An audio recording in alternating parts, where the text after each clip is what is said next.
La servante de Dieu Catherine Kuhlman, alors qu'elle prêchait un jour dans une conférence, elle affirma la vérité suivante.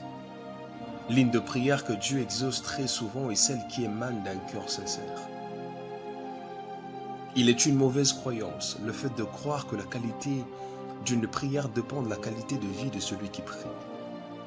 Vérité difficilement acceptable par les religieux.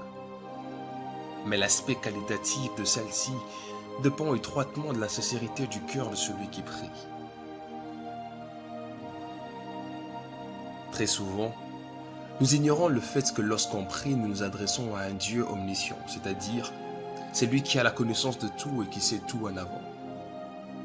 Celui qui prie sans être sincère au-dedans de lui révèle les degrés de son ignorance sur l'omniscience de Dieu qu'il prie.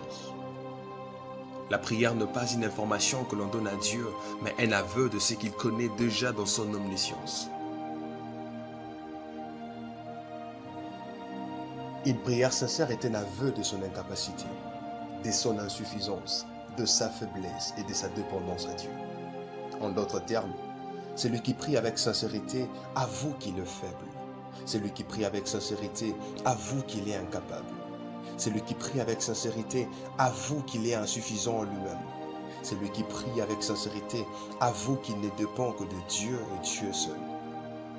Très souvent le croyant, précisément le chrétien religieux, par sa nature orgueilleuse, a souvent tendance à occulter sa vulnérabilité devant Dieu, cherchant à le couvrir par l'activité spirituelle de parler en langue, pensant que l'on cesse d'être spirituel si l'on avoue sincèrement à Dieu ses défauts de caractère et ses faiblesses comportementales. Deux fois Dieu aime que nous le disions noir sur blanc et avec nos propres mots, nos défauts et faiblesses. La prière est aussi une activité thérapeutique qui perfectibilise l'homme dont l'âme est imparfaite. À travers elle, Dieu brise le moi, l'orgueil, la jalousie, l'outrecuidance, la colère et tant d'autres défauts aux adjectifs impliquant la thérapie de l'âme. On ne peut devenir Israël que si l'on avoue qu'on est Jacob, le voleur de l'héritage. Ce qui veut dire que la transformation commence par la reconnaissance de ses propres imperfections. La sincérité du cœur traduit l'aspect du cœur d'un vrai adorateur. David le psalmiste en est l'exemple.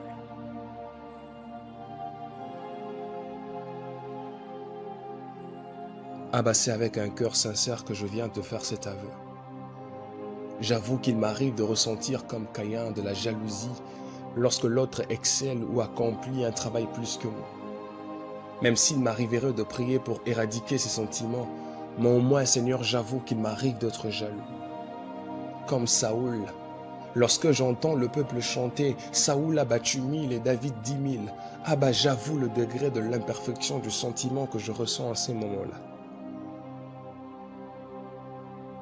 Ah bah j'avoue qu'il m'arrive d'être chatouillé par l'orgueil après avoir accompli un exploit ou après avoir fait les choses de la bonne manière. Ah bah j'avoue qu'il m'arrive de s'attribuer le mérite de choses que Dieu a faites par grâce.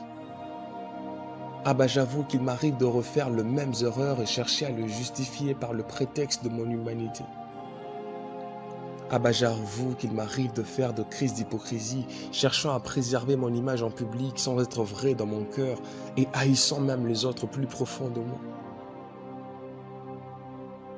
Ah bah j'avoue qu'il m'arrive de porter la peau pharisianique, cherchant à travailler l'apparence que l'être, cherchant à blanchir la forme que le fond. Ah bah j'avoue qu'il m'arrive de critiquer les autres tout en ignorant mes propres défauts pour me concentrer sur le leur.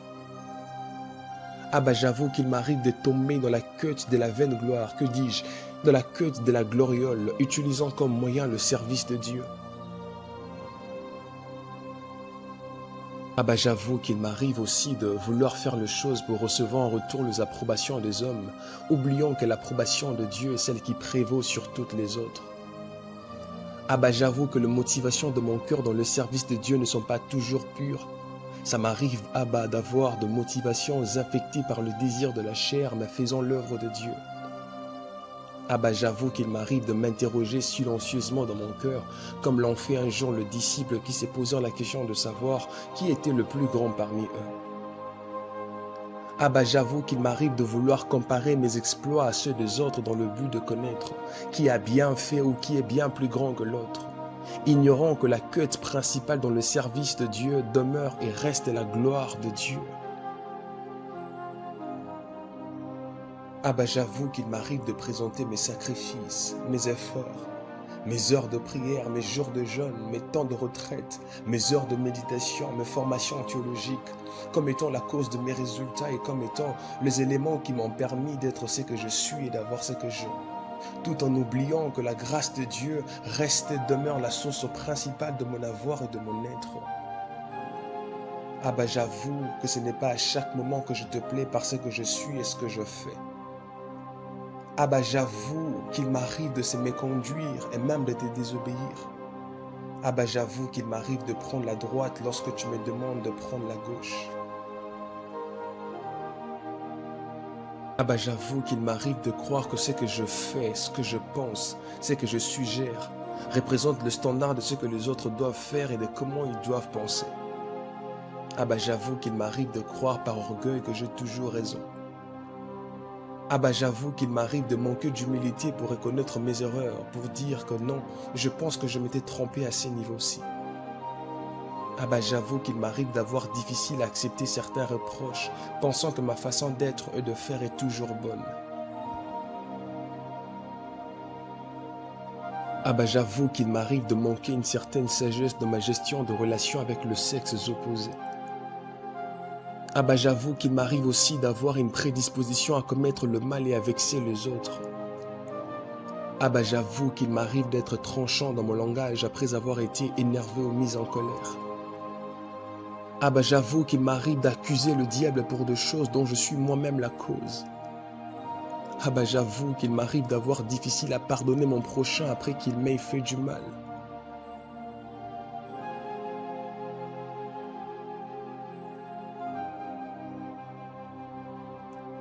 J'emprunte du psalmiste David de cette prière. Ô Dieu, crée en moi un cœur pur, renouvelle en moi un esprit bien disposé. Sonde-moi et connais mon cœur, éprouve-moi et connais mes pensées. Regarde si je suis sur une mauvaise voie et conduis-moi sur la voie de l'éternité. Il est possible que je sois en train de marcher, mais en train de marcher sur la mauvaise voie. Je ne veux pas me contenter du fait que je marche, mais je vais me contenter de la voie sur laquelle je marche. Le rebut du vieil homme dans mon âme ne cesse très souvent de prendre surface, en se manifestant de diverses manières, l'orgueil, l'envie, la comparaison, la colère et tant d'autres formes de caractères imparfaits. J'aimerais arrêter de me cacher derrière le prétexte de mon humanité pour justifier mes erreurs et normaliser certains défauts. J'aimerais arrêter de me cacher derrière le prétexte de ma tribu Luba pour justifier mon orgueil.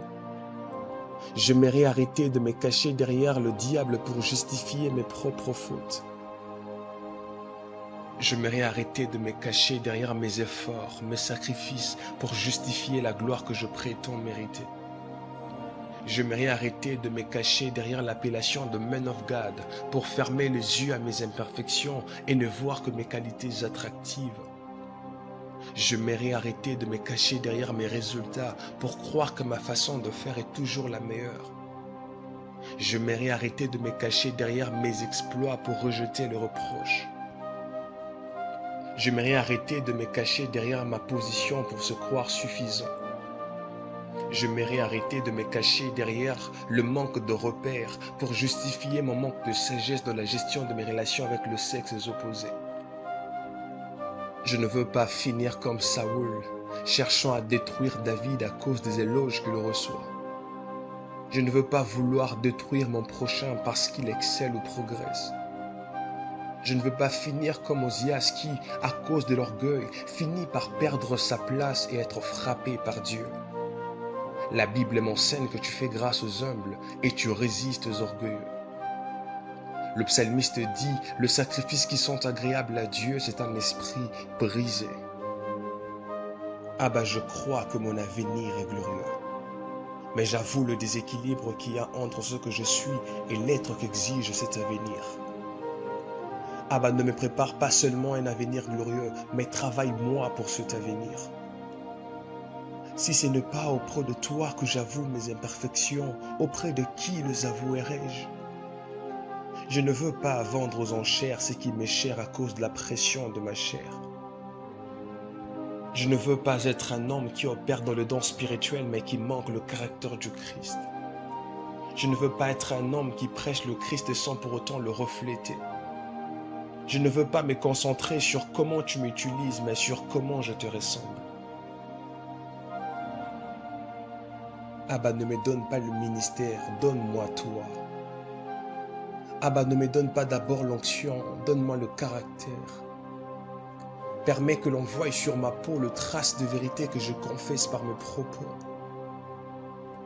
Permets que ma vie soit une Bible ouverte pour ceux qui ne la lisent pas. Permets-moi de bâtir ma motivation dans le service de Dieu sur la gloire de Dieu, Dieu seul. Permets-moi de te rester fidèle aujourd'hui et demain.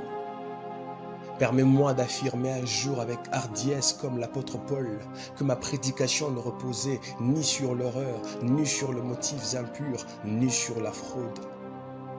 Par-dessus tout, Abba, sois encore patient envers moi jusqu'à ce que j'atteigne la stature parfaite du Christ. J'avoue que je suis imparfait, mais imperfectible. Telle est l'expression de mon cœur. Aveu.